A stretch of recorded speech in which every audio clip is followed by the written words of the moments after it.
გამარჯობა, დღეს 3 ივნისია. წარმოგიდგენთ 10 ყველაზე ცნობილ ადამიანს, რომელიც ამ დღეს დაიბადა. 1986 წლის 3 ივნისს დაიბადა ყველა დროის ერთ-ერთი უდიდესი სპორტსმენი, ესპანელი ყოფილი ჩოგბურთელი რაფაელ ნადალი. ის ცნობილია როგორც თიხის მეფე, მისი გამორჩეული წარმატების გამო საფრანგეთის ღია პირველობაზე, როლანდ გაროსზე, სადაც მან 19 შესაძლო ტიტულიდან 14 მოიგო. მას კარიერაში მოგებული აქვს უამრავი ტიტული, მათ შორის 2 ოლიმპიური ოქროს მედალი და 22 გრანდ სლემი. რაფაელ ნადალი 209 კვირის მანძილზე იყო მსოფლიოს რეიტინგის პირველ პოზიციაზე. 1992 წლის 3 ივნისს დაიბადა გერმანელი ფეხბურთელი მარიო გიოცე. ის ორჯერ გახდა გერმანიის ჩემპიონი დორტმუნდის ბორუსიასთან ერთად. მან 3ჯერ მოიგო გერმანიის ჩემპიონატი მიუნხენის ბაიერნთან ერთად. 2014 წელს მარიო გიოცემ მოიგო მსოფლიოს ჩემპიონატი გერმანიის ნაკრებთან ერთად.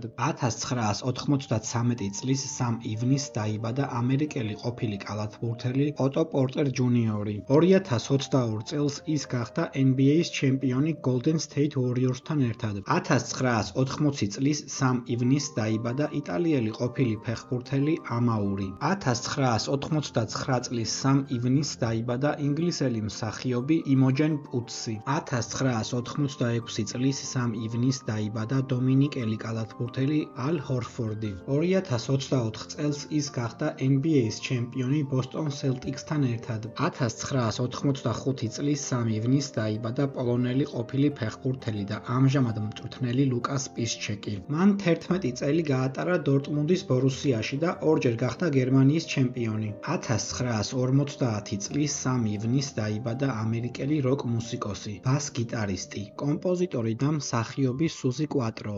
1974 წლის 3 ივნისს დაიბადა უკრაინელი ყოფილი ფეხბურთელი და ამჟამად მწვრთნელი სერგეი რებროვი. 1856 წლის 3 ივნისს დაიბადა ქართველი მწერალი, პედაგოგი და საზოგადო მოღვაწე, ქართული ისტორიული რომანის ერთ-ერთი ფუძემდებელი ვასილ ბარნოვი. და კომენტარე შენ რომელი ცნობილი ადამიანი იცი, რომელიც ამ დღეს არის დაბადებული.